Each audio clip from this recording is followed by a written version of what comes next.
Saïd Bouamama, figure de la révolution africaine. 5. Ruben Oumniobé. Ce que nous voulons affirmer une fois de plus, c'est que nous sommes contre les colonialistes et leurs hommes de main, qu'ils soient blancs, noirs ou jaunes. Et nous sommes les alliés de tous les partisans du droit des peuples et nations à disposer d'eux-mêmes, sans considération de couleur. Ruben Oumniobé, Religion ou colonialisme.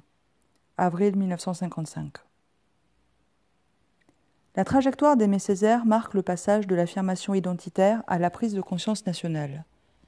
Le parcours du Camerounais Ruben Oumniobé, 1913-1958, incarne pour sa part la transformation de cette conscience en action et témoigne de la popularisation du combat nationaliste dans le contexte d'après-guerre.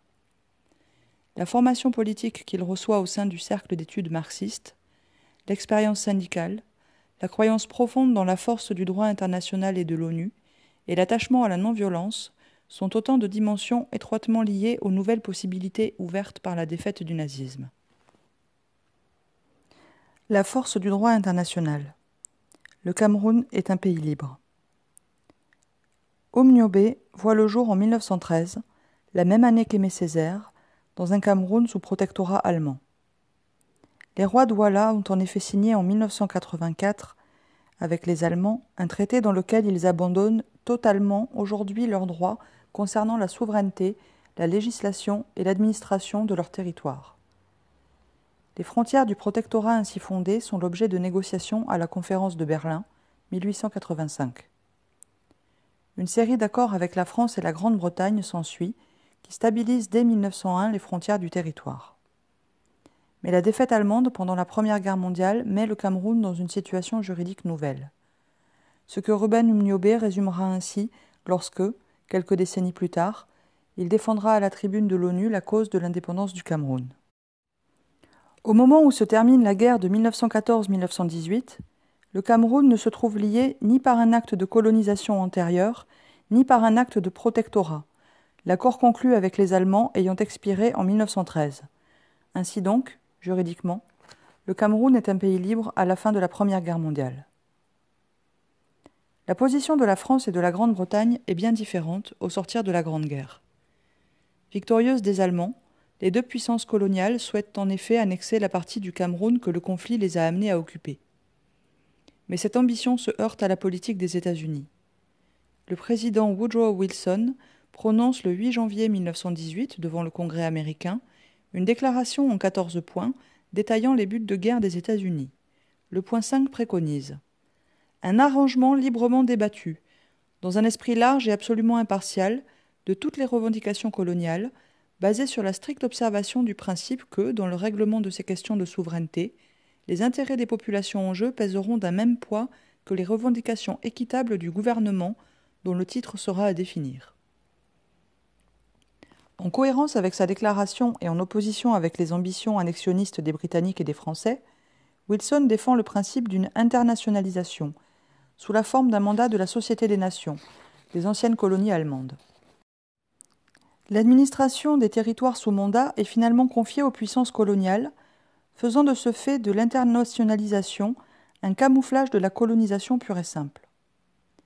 Malgré cette annexion de fait, le Cameroun n'a juridiquement jamais été une colonie. Une telle caractéristique n'est pas sans conséquence sur le processus de décolonisation du Cameroun. Les nationalistes, et Ruben Oumniobé en particulier, feront du droit international l'arme principale de leur combat pour l'émancipation.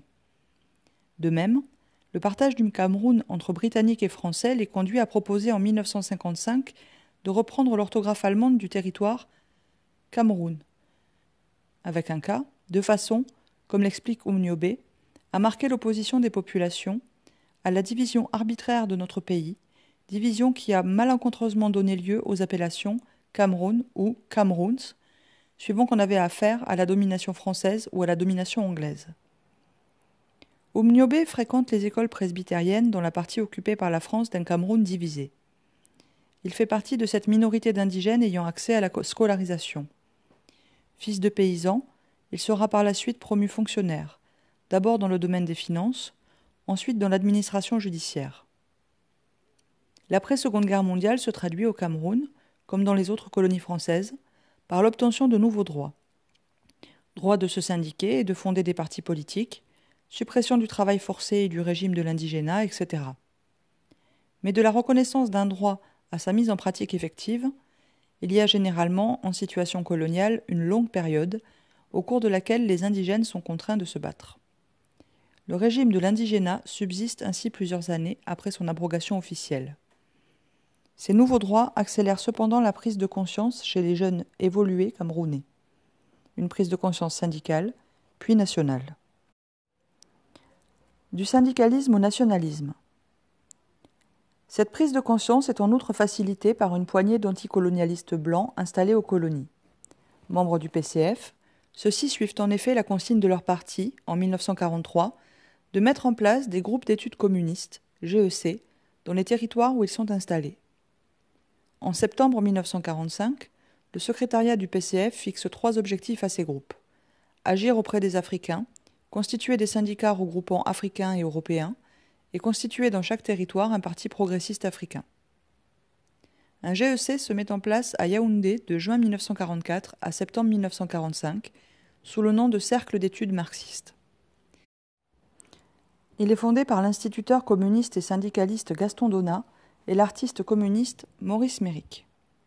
Ruben Umniobé, le plus attentif, le plus participant, le mieux préparé à ce genre d'activité, y a acquis une formation qui a contribué à faire de lui le grand dirigeant tel qu'il se révéla dès 1948, rapportera plus tard Gaston Donat.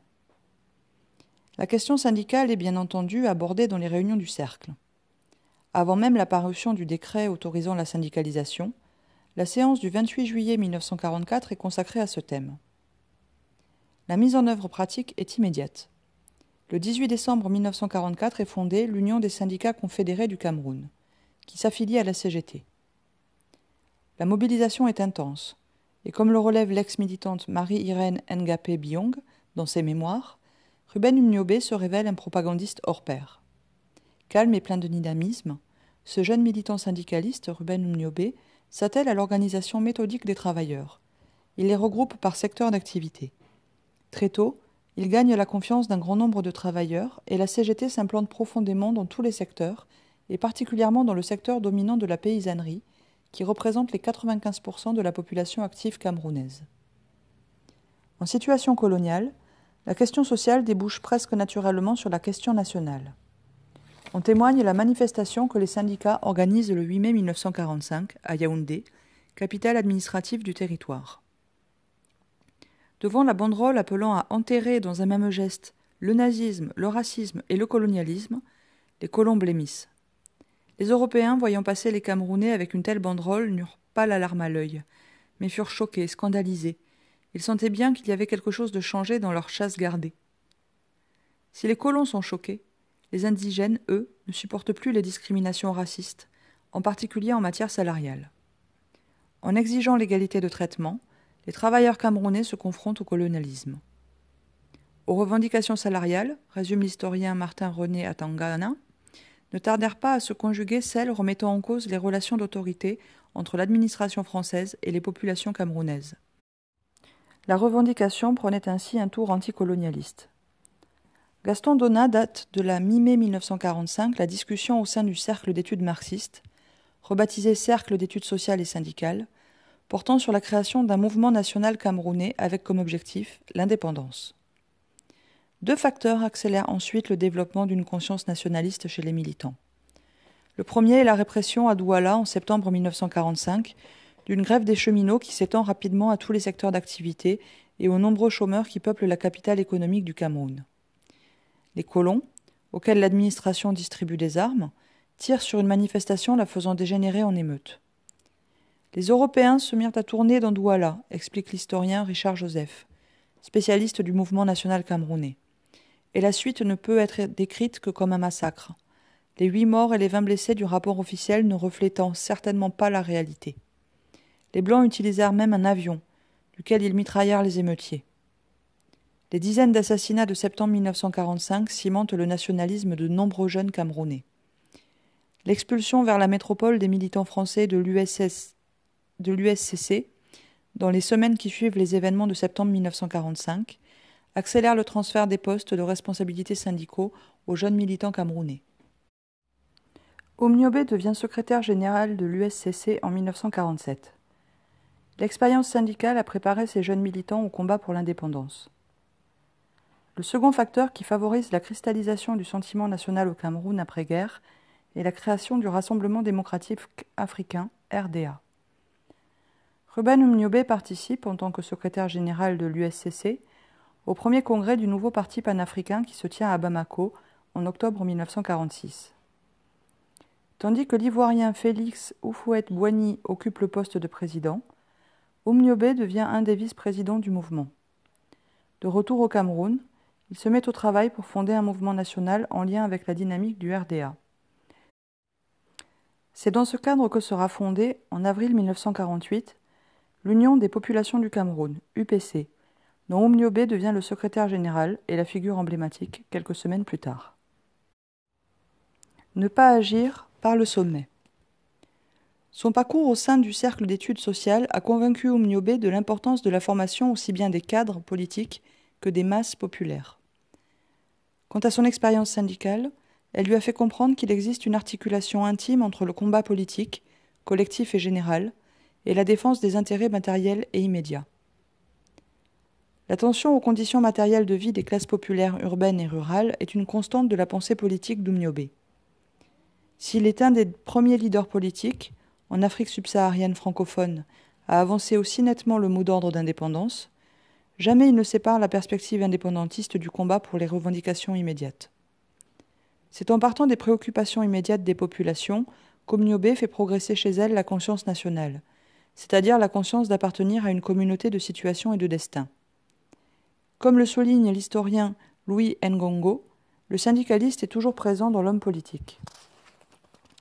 L'expérience syndicale de Ruben Oumniobé lui donne un avantage indéniable sur d'autres leaders politiques. Au lieu de s'envoler dans des théories fumeuses de liberté, d'indépendance, le secrétaire général de l'UPC fait passer ses idées en assumant les préoccupations des manœuvres des villes et des paysans des brousses. Le prix du cacao comparé au prix du sel et des menus articles importés d'Europe, l'accroissement du chômage, l'insuffisance des hôpitaux et des écoles. Pour mener à bien ces luttes, Oumniobé appelle inlassablement les ouvriers et les paysans à s'organiser. L'USCC est, bien sûr, une de ces organisations que l'UPC appelle à renforcer. Décrivant les luttes de ce syndicat dans les différents secteurs où il est implanté, travailleurs du bâtiment, dockers, fonctionnaires, employés du secteur privé, manœuvres, travailleurs des écoles et hôpitaux des missions protestantes, Martin René Atangana souligne la diversité de ces combats. Le syndicat exerçait une pression constante dans de nombreux domaines, depuis les questions fondamentales des salaires jusqu'aux demandes telles que la fin de l'immigration des Européens sans qualification et la campagne contre le tutoiement insultant des fonctionnaires et autres employés camerounais par les Blancs. Le même effort d'organisation est déployé pour structurer un mouvement de femmes camerounaises. Le 3 août 1952 est ainsi constituée l'Union démocratique des femmes camerounaises. Tout en luttant pour la défense de la famille camerounaise dans le domaine matériel, moral, intellectuel et culturel, et la défense du droit des femmes sur le plan économique, social et civique, souligne Marie-Irène Ngapé Biong, qui deviendra secrétaire générale de cette organisation en 1954. L'UDEFEC explique inlassablement qu'aucune amélioration ne peut apporter le bien-être dans les familles camerounaises aussi longtemps que le pays restera sous domination étrangère. Avec la Jeunesse démocratique du Cameroun, JDC, constituée 2 ans plus tard, l'UPC s'intéresse également aux jeunes générations. L'information sur les luttes de ces différentes organisations est diffusée dans tout le pays par 3 organes de presse. Le mensuel La Voix du Cameroun, le bimensuel Lumière et l'hebdomadaire L'Étoile. Un autre journal est publié à l'intention de la jeunesse, La Vérité, ainsi que des brochures reproduisant les discours d'Oumniobé et les travaux des congrès du parti. L'organisation de tous les secteurs de la population à partir de leurs revendications immédiates et l'effort mené, en dépit des faibles moyens financiers dont dispose l'UPC, pour diffuser les idées de justice sociale et d'émancipation, contribuent puissamment à renforcer chez les Camerounais la conscience d'appartenir à une seule nation et une nation en lutte pour son indépendance. Si, pour Ruben Oumniobé, l'organisation est nécessaire, elle n'est pas pour autant suffisante. Mesurant l'état de sous-éducation et d'analphabétisme de la quasi-totalité de la population, et conscient du rôle primordial joué par le cercle d'études marxistes dans sa propre formation, il sait combien les forces adverses sont puissantes. L'école coloniale, qui forme les petits Camerounais à devenir de dociles exécutants, ou l'Église qui, complice de l'ordre colonial, prêche partout l'obéissance aux puissants. À l'effort d'organisation, il convient donc d'ajouter une attention permanente à l'éducation politique. Il s'agit d'abord de lutter contre la désinformation massive visant à déformer les analyses et prises de position de l'UPC. Il s'agit ensuite d'expliquer simplement et pédagogiquement les différents axes du programme du mouvement national. Enfin, le contact direct avec les ouvriers et les paysans est considéré comme incontournable pour mener à bien ces tâches. Inlassablement, Ruben Umniobé parcourt le territoire pour des tournées de conférences. Il s'y révèle un tribun capable de simplifier sans galvauder, de trouver des exemples accessibles aux plus modestes tout en expliquant ce qui les relie au contexte politique général, national ou international. L'éducation politique suppose pour Umniobé un parti éduqué et organisé. Sur le plan de l'éducation, des écoles du parti sont organisées et Umniobé ne cesse d'appeler à déployer tous les efforts pour élever le niveau idéologique des militants et responsables. Sur le plan organisationnel, Umniobé insiste en permanence sur le renforcement des comités de base. Il s'agit de construire un parti agissant par en bas. C'est d'ailleurs pour cette raison qu'il préfère parler de l'UPC comme d'un mouvement plutôt que d'un parti. Notre mouvement étant le mouvement du peuple, précise-t-il en 1955, rien de valable et de constructif ne peut être réalisé si nous agissons par le sommet comme les colonialistes. Si l'UPC s'organise, travaille avec les syndicats, rédige des tracts et des journaux, structure des mouvements de femmes et de jeunes, ce n'est pas pour prendre le pouvoir, comme affecte de le croire l'administration coloniale. C'est pour partager des idéaux avec les populations et porter la parole de ces dernières. Lesquelles surnomment rapidement le secrétaire général M. Podol, littéralement le porte-parole.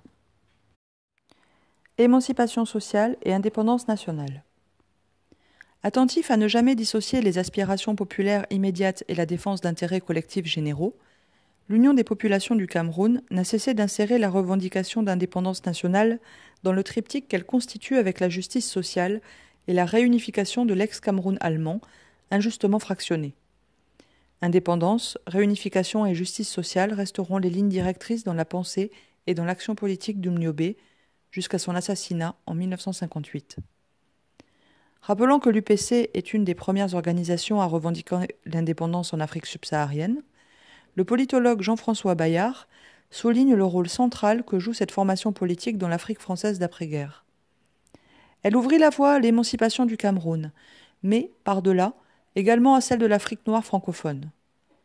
La précocité de leur revendication d'indépendance nationale n'est pas la seule particularité de l'UPC. Le lien avec l'émancipation sociale et l'égalité économique est également plus construit et plus présent dans les écrits et les discours d'Umniobé que dans ceux d'autres figures nationalistes d'Afrique francophone. L'origine sociale et l'expérience syndicale d'Umniobé le conduisent à considérer comme indissociables les revendications économiques et les revendications politiques, comme il l'explique en 1952. Le patronat est soutenu par l'administration, et cette administration ne peut mener une politique d'oppression nationale dans nos pays qu'en se servant des armes économiques et des moyens matériels détenus en grande partie par les entreprises privées. L'UPC considère, et les militants syndicaux sont de cet avis, que l'émancipation économique de nos populations est impossible sans les conquêtes politiques nécessaires au progrès économique, social et culturel des habitants. Ces propos portent sur les revendications immédiates sur les plans tant économiques que politiques. La même logique est affirmée, dès 1950, pour dénoncer les fausses indépendances qui s'annoncent en Afrique et qu'expérimentent à l'époque plusieurs pays d'Asie. Là où la pseudo-indépendance a été accordée, surtout par l'impérialisme anglais ou hollandais, les peuples des pays intéressés n'ont pas tardé d'entreprendre une lutte active pour arriver à la véritable indépendance nationale et marcher dans la voie de la démocratie. Si Umniobé n'expose pas de programme économique pour l'après-indépendance, il se positionne en revanche contre les liens néocolonialistes qu'il entrevoit sans que le terme soit encore prononcé. Dans une interview donnée au Midi Libre en 1956, alors que la répression française se déchaîne contre les militants camerounais, il ne rejette pas en bloc l'idée, avancée par son intervieweur, d'une possible collaboration entre la France et un Cameroun devenu indépendant. Mais, précise le secrétaire général de l'UPC, cela doit correspondre à un désir sincère de la France et des Français, et à la condition qu'une telle collaboration n'implique pas de conditions politiques ou d'autres servitudes similaires. Omniobé est un des premiers leaders nationalistes africains à comprendre les dangers d'une indépendance simplement formelle, c'est-à-dire se limitant à la sphère politique. Cette conscience des dangers, de ce qui sera appelé ultérieurement le néocolonialisme, le pousse à être attentif aux stratégies de partition du Cameroun que développent les puissances occupantes. À celles-ci, il convient de répondre en reliant indépendance et réunification. L'enjeu de la réunification. Au moment historique où se constitue l'UPC, l'espoir d'un changement rapide né de l'après-guerre est déjà déçu. La Constitution française de 1946, qui fonde l'Union française, instaure une assemblée de l'Union française qui est purement consultative et institue le système du double collège électoral, ce qui, dans le cas de l'Assemblée représentative du Cameroun, signifie d'un côté un conseiller pour 250 Européens et de l'autre un conseiller pour 166 000 Camerounais. De surcroît, les accords de tutelle, signés en décembre 1946 dans le cadre des Nations Unies et prolongeant le système du mandat de la SDN, permettent à la France, selon leur article 4, d'administrer le territoire comme partie intégrante du territoire français, en s'octroyant les pleins pouvoirs de législation, d'administration et de juridiction. En d'autres termes, souligne Omniobé, le système de la tutelle onusienne permet à la France de décréter l'inclusion pure et simple de notre pays dans l'empire colonial français. Les accords de tutelle pour le Cameroun, sous administration britannique, reprennent les mêmes formulations. Les deux puissances administrantes du Cameroun tentent de jouer la politique du fait accompli afin de faire valider par l'ONU la partition définitive de l'ex-Cameroun allemand. Pendant que la France tente d'intégrer dans l'Union française la partie du territoire qu'elle administre, le Royaume-Uni cherche de son côté à intégrer la sienne dans le Nigeria voisin, l'une des principales colonies britanniques en Afrique. Accepter l'Union française revient ainsi pour les Camerounais à renoncer à la réunification. C'est donc dire, explique Ruben Omniobé, que pour le Cameroun, la question d'être membre ou non de l'Union française ne saurait être posée avant la réunification et avant la constitution d'un gouvernement camerounais, comportant d'autre part la création d'une assemblée législative camerounaise. Or, pour Ruben Omniobé, sans la réunification, l'indépendance est artificielle. La réunification est une condition sine qua non d'une indépendance économiquement viable, capable d'assurer de véritables droits aux travailleurs. Et quand nous posons la question de la réunification, nous avons conscience de soutenir l'ensemble des revendications des masses camerounaises, car nous ne cesserons de le répéter, tant que les conquêtes politiques ne seront pas effectives, aucune amélioration véritable du sort des travailleurs ne pourra intervenir. On le voit dans son argumentaire, Ruben Omniobé est un fin stratège, qui sait articuler ses revendications en mêlant souplesse tactique et fermeté sur les principes. C'est cette articulation virtuose entre souplesse et fermeté qui explique pourquoi l'UPC est longtemps resté très modéré sur la question de l'échéance de la tutelle onusienne sur le pays. Pendant des années, face à une France cramponnée à la thèse de l'indépendance prématurée, le mouvement se contente en effet de réclamer qu'un délai soit fixé pour que l'indépendance du Cameroun devienne réalité. Nous sommes modérés dans notre action, précise ainsi Omniobé en 1952. Nous ne demandons pas d'indépendance immédiate. Nous demandons l'unification immédiate de notre pays et la fixation d'un délai pour l'indépendance. Ce n'est que lorsque l'administration française lance, au cours des premiers mois de l'année 1955, une offensive contre ses militants pour mieux préparer une indépendance sous contrôle, que l'UPC revendiquera l'indépendance et la réunification immédiate du pays, estimant que la question du délai se trouve périmée. La radicalisation des positions d'Omniobé et ses camarades n'a fait que suivre celle de l'oppression coloniale. La modération tactique de Ruben Omniobé fera de lui un rassembleur de toutes les sensibilités nationales. La fermeté sur les principes en fera un homme à abattre pour le système colonial. L'alliance des deux le transforme en référence, bien au-delà de son pays. L'arme du droit. Ce qui est également frappant dans la stratégie de l'UPC et de son secrétaire général, c'est leur confiance dans l'Organisation des Nations Unies et dans la force du droit international. Même après les accords de tutelle de 1946, qui mettent pourtant en évidence les limites de l'organisation internationale en matière d'application du droit des peuples, Omniobé n'abandonne pas l'idée que le droit international est une arme de combat. C'est pour cette raison que ses discours s'appuient méthodiquement sur de multiples textes juridiques, règlements administratifs et autres conventions internationales. Il demande ainsi sans relâche l'abrogation du fameux article 4 des accords de tutelle, qu'il juge contradictoire avec l'esprit du système de tutelle en général et avec l'article 76 de la Charte des Nations Unies en particulier. Ce dernier article stipule en effet que les puissances administrantes devront favoriser, chez les peuples qu'elles administrent, l'évolution progressive vers la capacité à s'administrer eux-mêmes ou l'indépendance. Pour obliger la France et la Grande-Bretagne à respecter cet engagement, l'UPC se saisit de tous les instruments juridiques qu'offre le statut international particulier du Cameroun. Elle multiplie les pétitions en direction des Nations Unies, organise des manifestations chaque fois qu'une mission d'inspection onusienne se rend au Cameroun, tous les 3 ans, et prépare minutieusement chacune des interventions de son secrétaire général à New York, aux grandes dames des autorités françaises, Oumniobé est entendu à 3 reprises dans la commission des tutelles de l'ONU entre 1952 et 1954. Ce contact direct que l'UPC cherche à établir avec l'ONU, court-circuitant ainsi l'administration française, constitue une des stratégies les plus audacieuses et les plus novatrices d'Oumniobé, lequel estime que les Camerounais, avec un K, pourront de cette façon faire l'économie de la violence à laquelle la plupart des autres peuples colonisés, qui ne disposent pas de l'arme du droit qu'offre, même de façon limitée, le régime de tutelle, sont obligés de recourir. C'est ce qu'il explique très clairement fin 1952. La lutte armée a été menée une fois pour toutes par les Camerounais, qui ont largement contribué à la défaite du fascisme allemand. Les libertés fondamentales dont nous revendiquons l'application et l'indépendance vers laquelle nous devons marcher résolument ne sont plus des choses à conquérir par la lutte armée. C'est justement pour prévenir une telle éventualité que la Charte de l'Atlantique et la Charte des Nations Unies ont préconisé le droit des peuples à disposer d'eux-mêmes.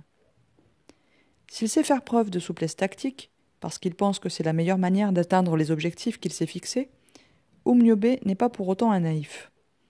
Il sait que la politique est toujours une affaire de rapport de force, à l'échelle locale comme à l'échelle internationale. De fait, sa confiance dans l'ONU est aussi le fruit d'une réflexion sur l'évolution des équilibres internationaux. Misant sur l'entrée progressive des pays décolonisés dans l'organisation internationale, il compte sur le soutien de ses nations sœurs pour remporter le bras de fer qui oppose, à New York, les nationalistes camerounais aux colonialistes franco-britanniques.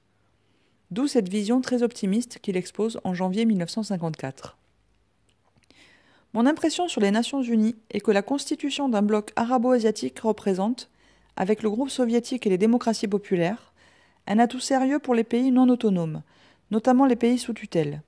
À ce groupe se joint presque toujours la Yougoslavie, dont la position sur les questions coloniales reste bonne. Il y a également quelques pays d'Amérique latine. La conférence de Bandung, en 1955, et les premières indépendances africaines ne feront que renforcer cette conception optimiste des Nations Unies et du droit international. Mais c'est précisément au moment de la conférence de Bandung, et alors que les nationalistes algériens lancent leur révolution, que les autorités françaises décident de serrer la vis sur les nationalistes camerounais. Le 13 juillet 1955, alors que ces derniers bénéficient d'une popularité immense au Cameroun et d'un soutien croissant sur la scène internationale, le gouvernement français interdit et dissout purement et simplement l'UPC, privant ainsi Oumniobé de ses armes favorites au moment précis où celles-ci commençaient à faire leurs preuves. Unité et construction nationale. Le problème national camerounais ne se limite pas à la question de la réunification des Camerouns français et britanniques. Comme de nombreux autres pays colonisés, le Cameroun est confronté à sa diversité ethnique, culturelle, religieuse. Le colonisateur en a d'ailleurs fait un instrument de division permanent.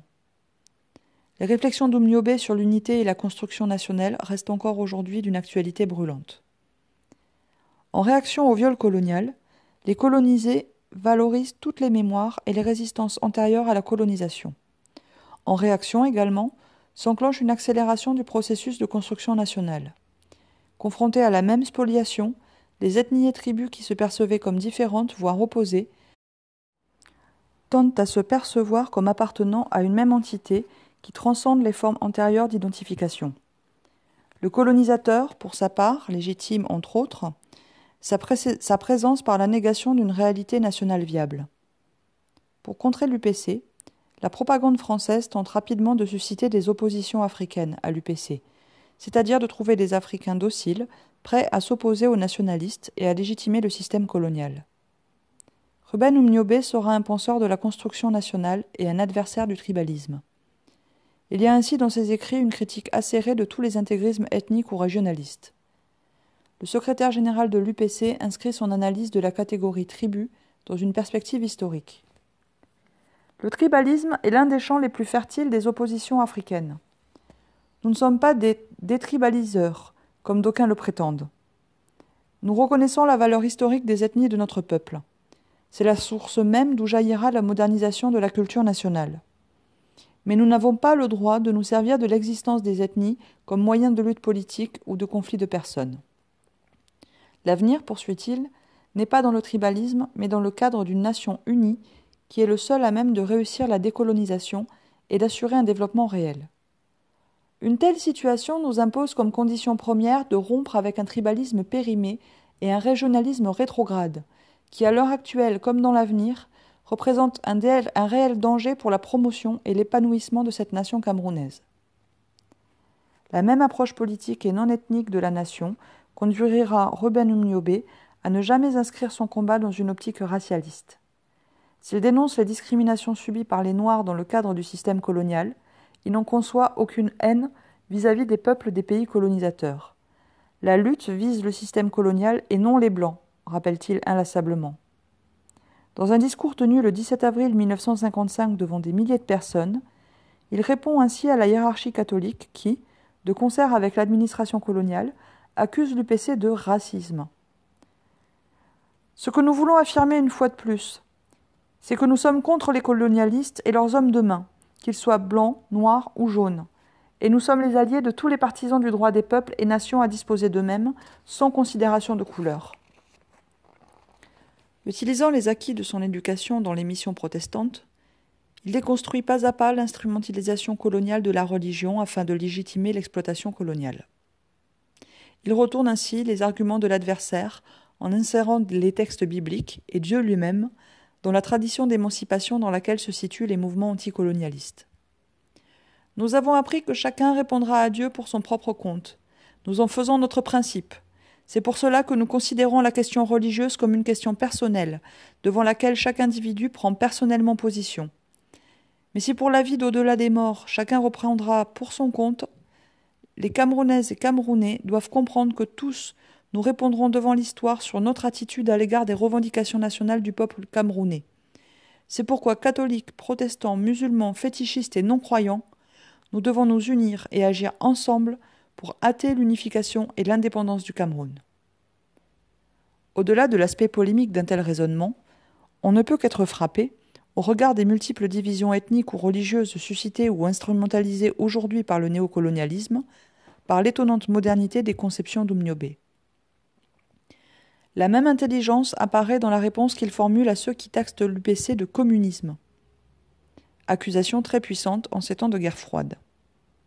Les peuples coloniaux ne peuvent faire ni la politique d'un parti, ni celle d'un État, ni, à plus forte raison, celle d'un homme.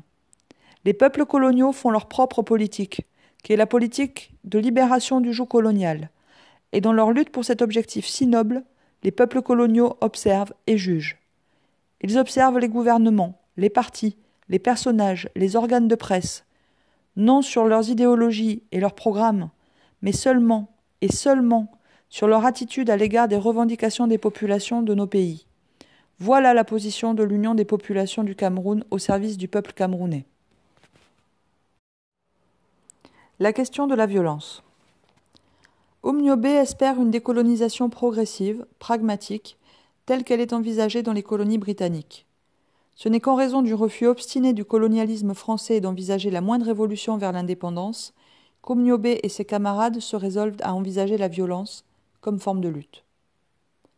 Le refus initial de la lutte armée, exprimé par le secrétaire général de l'UPC, n'est pas un absolu. Il ne s'inscrit pas dans une philosophie prônant la non-violence comme principe.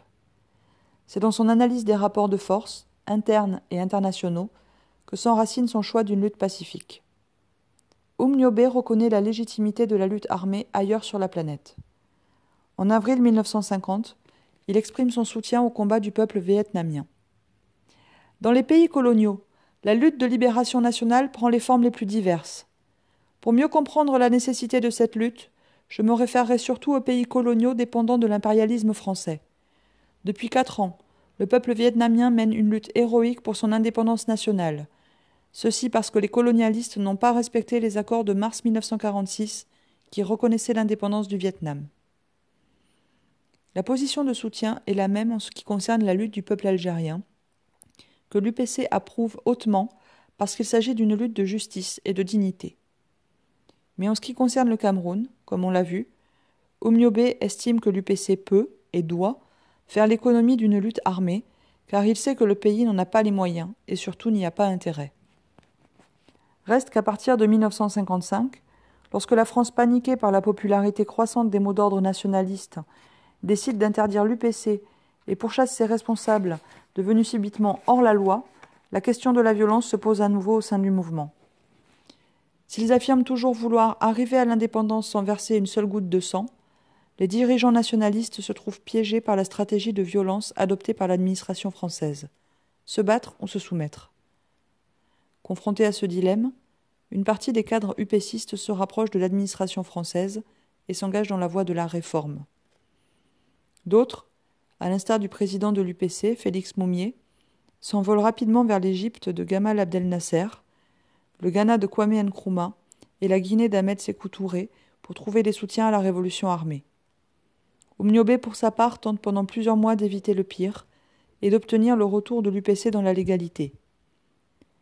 Mais tandis que la France déclenche au Cameroun une guerre sans merci contre les résistants camerounais, il doit se rendre à l'évidence et renonce à contre-cœur à la voie pacifique.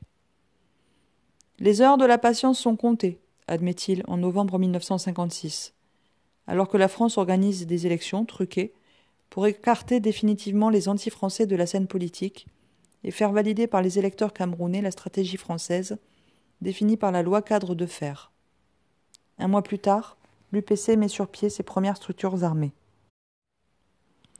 Réfugié à partir de 1955 dans les maquis de sa région natale, la Sanaga maritime, où l'armée française installe début 1957 des dispositifs militaires d'exception, comparables à ceux que l'on a vus se déployer au Kenya contre les Maomo et en Algérie contre le FLN, Omniobé vit pendant 3 ans, traqué par les militaires français et les milices pro-françaises, continuant d'entretenir une correspondance soutenue avec ses alliés locaux et étrangers. Il sera finalement assassiné non loin de son village natal, le 13 septembre 1958, par une patrouille française. Quelques jours plus tard, la France annonce qu'elle prépare l'indépendance du Cameroun. Le 1er janvier 1960, une telle indépendance est proclamée par Amadou Ahidjo, lequel, à la tête d'une dictature implacable bénéficiant du soutien indéfectible de Paris, dirigera le pays de main de fer pendant plus de 20 ans. Le parcours d'Omniobé et sa fin tragique annoncent le défi majeur auquel sont confrontés les révolutionnaires à l'ère des indépendances africaines. Comment éviter que celles-ci se réduisent à de simples fictions, écrites par les puissances coloniales pour leur propre profit ?